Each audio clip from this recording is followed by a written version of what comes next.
Today we are sitting here at Leaders in Logistics conference. I'm here with Charles Brewer.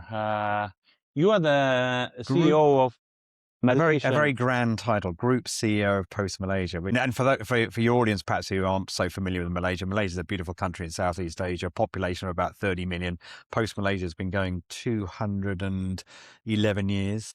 I think we're the oldest, well, we're certainly the oldest company in Malaysia, and we're one of the oldest companies in Southeast Asia. And like many postal operators, we have a fairly diversified portfolio. So the group part of my title includes obviously traditional mail and parcel.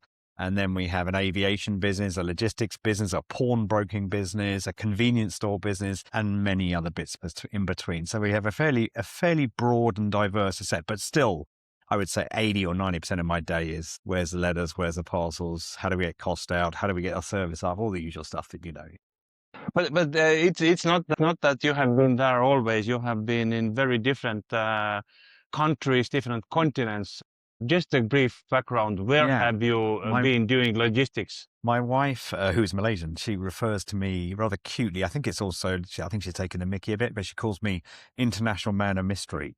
So I started I'm English by birth and started my life with DHL as a courier. So I started at the lowest level but I think it's a great place to start, by the way. I'm really glad I did and worked my way through. But anyway, to your point, my career with DHL, which is about 36 years, 37 years, took me from the UK to Malaysia, from Malaysia to the Philippines, from Philippines back to Malaysia, from Malaysia to India, from India to the US, from the US to Africa, Africa to Dubai, Dubai to Singapore, Singapore to Canada, Canada back to Malaysia. So only Australia is missing. I think I've been to about 100, last time I counted, about 113 countries, which is really wonderful. But a very good friend of mine who worked for DHL has now been to every country. It's 220.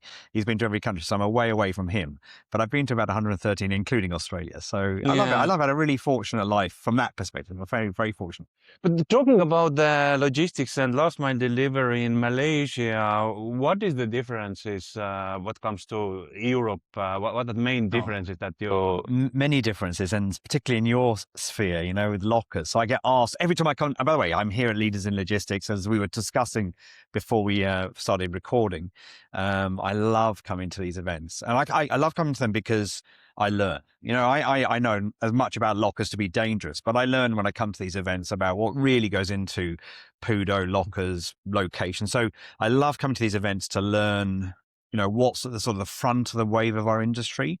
And I bring people from Post Malaysia with me who have never been to these events, and they learn so much in 1, 2, 3 days. So it's really good. Secondly, it's a fantastic opportunity to network. As we were talking earlier, I meet friends I haven't seen in the industry for some time. So I really enjoy that. But to your point, whilst the sort of common opportunities and challenges for postal operators are pretty common. So, what Austria Post faces, or Swiss Post faces, or Portugal Post faces, whatever they face in terms of opportunities and challenges are very similar to what we face in Post Malaysia. There are some very unique differences. I'll give you a couple, and specifically as we're talking about lockers, I always get asked when I come to these events, hey Charles, come and meet with whoever it may be and talk about lockers. And lockers in Malaysia and in Asia in general haven't really grown in the way they have done in Europe. I mean, obviously the last few years in Europe in particular just exploded. It was already pretty big, but just gone through the stratospheres, but in Malaysia, lockers have been tested and used and trialed in Southeast Asia in general, but in Malaysia a few times, but with limited success. I always get asked why. Why is that? And the answer is real simple, and that's one of the key differences, is that, if you take Europe, for example, and why have lockers exploded so much, it's fundamentally down to people are not at home. That's the reality. Why would you go 100 yards? We've had this conversation before. Why would you go 100 yards or 500 yards in the rain to go and pick up a parcel if you can get it delivered to your door? But in the UK and in Spain and in France and Germany, Italy and all of Europe, for the most part, if you're a couple or a family, you're out at work and the kids are at school, so there's no one there. In Malaysia and in Southeast Asia, that paradox is very different. So either the grandmother's at home, so families very typically live together. So the grandmother's at home, the grandfather's at home, the son's at home, the daughter's at home. So that's a very normal occurrence. And probably also the families are a bit bigger than in Europe. Much bigger. Yeah, And exactly. it's very normal. My wife's Malaysian. So if she had her way, she'd move her family into a very large family into our house tomorrow, which I'm sort of still keeping at the door. And so the person not being home doesn't really occur. In the eventuality that really there's no one at home, very often maids are very, very common across Southeast Asia. And so there'll be a maid at home or a gardener or whoever it may be. That's really normal and very common in Asia and Southeast Asia. And then the other thing that, really changed this environment through COVID was all sort of courier companies across Southeast Asia and to a greater degree across Asia adopted this knock, drop, photo, go. Now that knock, drop, photo, go, if you applied that in the US or in the UK or in France, Germany, you would invariably end up with porch piracy within a nanosecond. And we see that on the videos every single day. In Malaysia, thank goodness, touch wood, porch piracy isn't a thing. It really doesn't happen. In this 5.5 years that I've been back in Malaysia this time, we've not had one shipment stolen off the doorstep. So that deliver to home, either to a person that's home or leave and take a photo and go is very normal. So there's no real problem to solve. From my background to your earlier question and where I've worked elsewhere, I see the value from a cost perspective of consolidated delivery and the advantages that would create. But if you try to introduce that in Malaysia, but as I said, it has been tried a number of times, that demand creation is just not there. So at the moment, it's not really a very big thing. I hasten to add, even since we last spoke, the platform that is akin in Europe, the big platform in Europe, but in Southeast Asia, the biggest platform is Shopee. They're just starting, and they've been quite successful in Singapore in creating demand through lockers. And so now they're testing it again in Malaysia, and we'll watch that with space. So my answer, and I was saying it even yesterday to somebody who asked me, that the here and now scenario is unlikely to be a need, but things change. And so again, get back to the point. I come and learn about lockers because I know in the future it's probably going to be a requirement at some point. So that's one example. There are many others. Yeah. Weather conditions, the purchase value is much, much lower in Malaysia vis-a-vis in Europe. So what you buy, the GMV value is quite low. So many other differences. But from your perspective, that's a big difference. Yeah. You already touched it, but still going there, because one thing in locker advantage is definitely this synchronization. But if somebody is not home, this is advantage. But the other driver is a cost from delivery. And you mentioned that this is it's becoming a problem. Correct. Is it already, or the home delivery costs are still manageable? The labor cost, the fuel, there are two main components. I mean, obviously our cost of production is much, much lower than perhaps it is in Europe. And again, just because of labor costs, fuel costs, virtually every cost is much, as a cost of living is much lower. I mean, but to the point, every postal operator today, and everyone that's here fundamentally faces very similar challenges, rising costs to deliver the USO. So the cost of what, on our mail part of our business, the retail part of our business, the USO part of our business, the cost of that keeps going up. More delivery points. I was telling the minister last week, actually, that, the sort of number of delivery points go up by about 11% every single year. So there's 11% more addresses we have to go and deliver to. Labor cost goes up, even though it's a low starting point. To your earlier comment, it's a relatively low starting point. That goes up by 5% every single year. Meanwhile, mail volumes keep declining. So every postal operator, and that's misery loves company. That problem is unique, and it's not unique to Post Malaysia. It's common for all, but that's a challenge. Parcel environment. So, and that's a big difference. Back to your point about the difference between Malaysia and say other market. The parcel market. So if you come here to Belgium, probably, I don't know the exact numbers, but I'm going to guess the platforms here probably represent something like between 25 and 40% of parcel volume. In Malaysia, it's more like 80%. So 80% of all parcels come from the platform. And that in itself isn't necessarily an issue, but it is when you're self-preferencing and using your own logistics operation to deliver. So about 80% of parcels come from the platforms, and about 70% of those parcels go straight into their system. So that makes that really we have a challenge on mail, and we have a really challenging parcel market, and a lot of new entrants who are coming at a much lower cost. So to your point, the answer to that is real simple. You got three answers. You have to fundamentally tackle the USO and the Postal Service Act to refresh it for a modern day. My Postal Service Act is back to 2012, and that's quite new compared to some, and it needs refreshing because it doesn't reflect really what Malaysians want today. Challenge the USO cost of USO, so who pays for the cost of USO? If the USO provider is asked to deliver every day and provide X thousands of postal points and deliver everywhere in Malaysia, that comes at a cost, yeah? And in years and years and years ago, that was covered by the margins and revenue you made from mail, but that no longer exists, so it's now a net negative. So the cost of USO is the second thing. And the third thing, and to your point, is constantly looking for how we leverage technology solutions to lower the cost of delivery so that you can compete with the newer players coming into the market who come with deep pockets. From a private equity perspective, they have a lot of money in their pocket and they're quite nimble and tech savvy. And postal operators perhaps aren't so nimble and tech savvy. So we need to change and change fast. And we've been doing that for the last couple of years.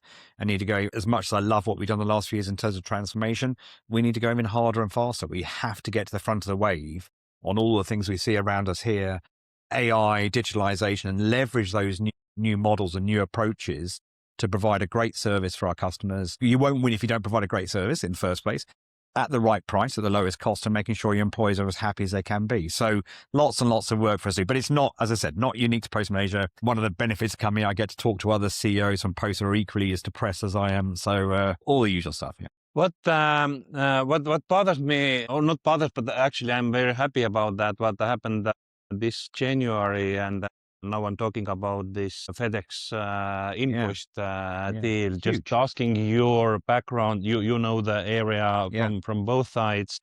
For me, this has been a tremendous event because I sort of feel that now the out of home or lockers are verified as a real thing because the biggest carrier in the world has taken stake in the biggest parcel locker company. What do you think? Is this the beginning of InPost journey to US market, or it is just about Europe? I think great. Well, first and foremost, I mean, I think we were trading a few comments on LinkedIn about who will and who won't pretend when there is sort of stories started coming to light around somebody might be buying InPost. And I never thought, in fact, I was really surprised because it's not in their DNAs, the three big players. It's not in their traditional DNA to be so happy with risk. And it's a big risk. I think it's a huge risk and a big cost, yeah? And especially if you go back through the acquisitions of TNT, some of the previous acquisitions by DHL when I was there and so on, none of them have been hugely successful. So, certainly from my experience, the big three are not normally so brave from that perspective. So I think it's really brave and very bold for FedEx to do what they're doing. But I think I can understand it as well. I completely understand it. If you look at, and again, like we said earlier, Malaysia's not Europe and Europe's not Malaysia. So we have a very different environment. But if you look at the locker network across Europe, when you start to connect those dots from an infrastructure perspective to do a next day delivery or 2-day delivery or 3-day delivery across Europe, the locker to locker potential solution, which InPost I think have tried once and are doing again now, I believe, if I remember rightly, makes a lot of sense. And so if you then combine that with a very successful air and ground logistics company such as FedEx, a huge company, I think it makes all the sense in the world. They're reacting to what consumers are asking for, and even we see that with Royal Mail in the UK at the moment are now playing a bit of catch up. So we're seeing, in Europe, if they hadn't have done it, they may have got too far behind the 8 ball on the subject. So I think that was very brave and very bold. I can see the logic around why it would satisfy the consumer and at the end of the day, you want to buy something or have something that customers want. And I can see how they can very easily, seamlessly implement that and integrate that into their existing infrastructure in Europe. So the European part of it makes all the sense in the world.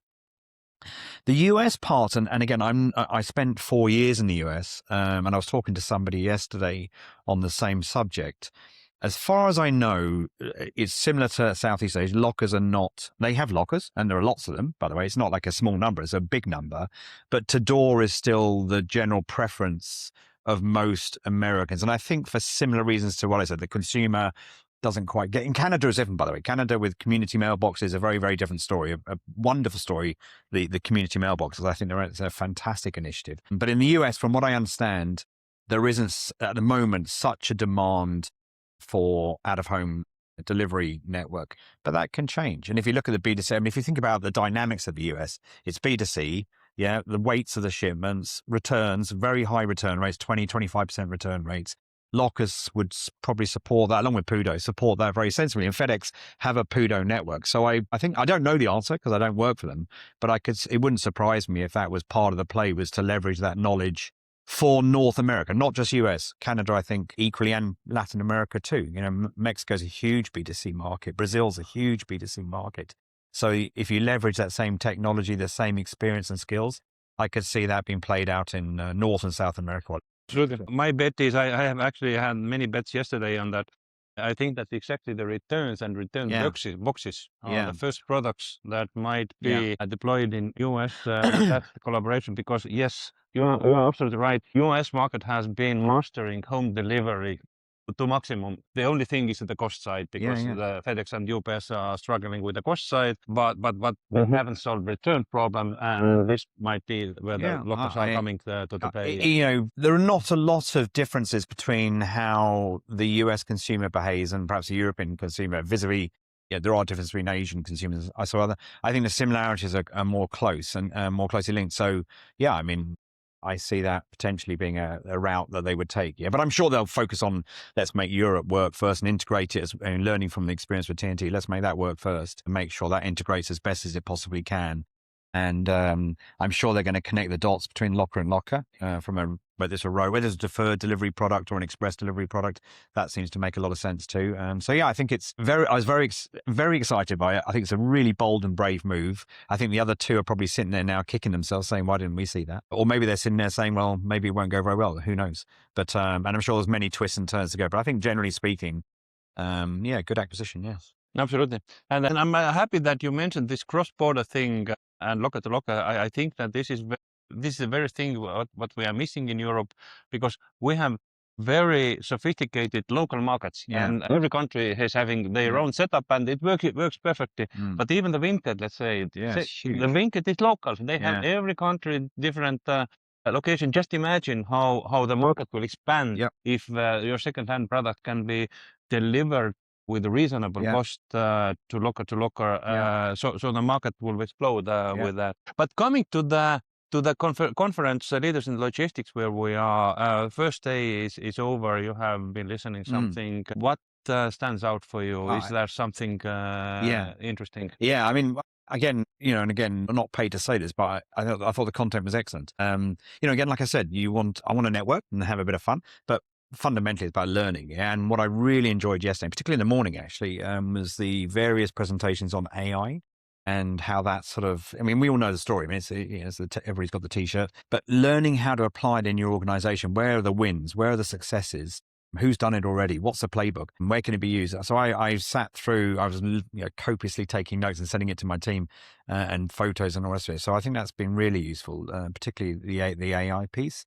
And then this morning, just before coming here, I was sitting in a conversation about USO, which is a super relevant subject for us. I mean, we know the story of Post Nord and Post NL having a similar conversation. So I genuinely believe that more and more, as we sit here over the next few years at these events, that the number of postal operators that may or may not have exited the USO, I think, will increase because it's just an unsustainable situation. Like I said earlier, continued declines in mail, footfall, for all the reasons we know, digital and so on and so forth. But the cost of that keeps going up. So there's only one route. Either the regulator governments pay for that USO, compensate for that USO if they want to maintain that access for the community, which I think is really important, by the way. I think if we stopped giving access to Malaysians or whoever else, would be a bad story. But the postal operators need compensation for that. Or there's going to be some tough conversations going on. And as I said, Post Nord have already made the very tough call and now are for the most part, a pure play parcel operator and compete in the parcel space. We as a company have, for the last 5 years have been transitioning from being a mail company that also does parcels to becoming a parcel company that also does mail. And who knows, in 3 years' time, it may just be a pure play parcel if we don't get to where we need to get to on the Postal Service Act in USO. So that conversation this morning in USO was very close to home. And it's very interesting to hear others, historically others have talked about it, but I think the conversations move now to a fairly honest reflection of the realities, which is just not sustainable. And who is the post operator of tomorrow? I think that's a really tough question to try and answer. I think that the future transformation will be also there will be one is what comes to USO, but the other thing is that for me, postal organization and carriers has been so far logistics companies who have been doing IT. I think we are facing the transformation that those companies are turning to IT companies doing also logistics. So this technology adoption has to come first everywhere, and automation is the key thing. I totally agree. Totally agree. And one of you were asking about the differences between Malaysia and say Europe, and I would say between Asia. So again, not that we have all the answers, and certainly from our perspective, we spent the last 6 to 12 months gearing up for this. I want to get our organization to the front of the wave so that they have the capability from a skill set perspective to be able to adopt the technologies that are going to come rapidly down the track. So if you think about, the iPhone version 1 versus the iPhone 17 is fundamentally a different phone. And the speed of that was over sort of 10, 15 years. If you think about sort of EV vehicle developments over the last 3 years, just take the last 3 years, Chinese manufacturers, BYD, et cetera, and how they've developed those vehicles and how they've changed and how the cost has come down. Now you multiply that or take that same scenario into humanoids, autonomous vehicles, robotics, and so on and so forth. The cost of those solutions and the capability of those solutions is going to move at such a rapid rate that if we're not careful, the postal operator is going to miss that wave again. So we're really focused on how do we make sure that the leadership team, the management team are ready to adopt those, and we start learning by testing and trialing it. And the other thing is, and again, back to your point about difference between Malaysia and Europe, is the cost of those products or those solutions in Malaysia or in Asia versus here is just off the chart different cost, and they're coming down at such a rapid rate. We just launched Malaysia's very, very first autonomous vehicle for logistics, the very first one. And they're so desperate to get companies on their PowerPoint slides that they're doing it almost free of charge, So for us, and I think we're in a good place right now as we think about who the postal operator is going to be tomorrow to see that what those advantages and values are going to bring the organization. But the trick is getting ahead of that curve as fast as you possibly can, because the other competitors in the parcel space that we play against, and in Europe, JD are now here and so on and so forth, those other parcel players, they come out of Asia and they're going at that speed.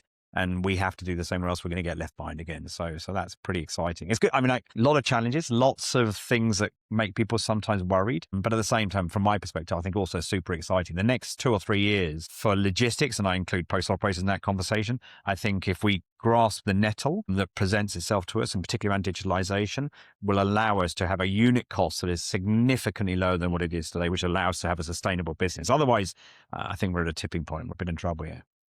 Absolutely. I really enjoyed the conversation with you, Charles. Thank you for that, and appreciate that you took the time from the busy schedule of yours.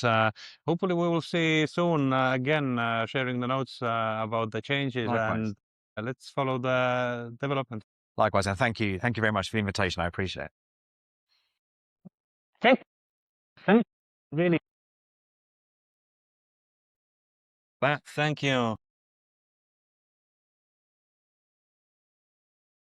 Perfect. All right, buddy. You take good care, yeah?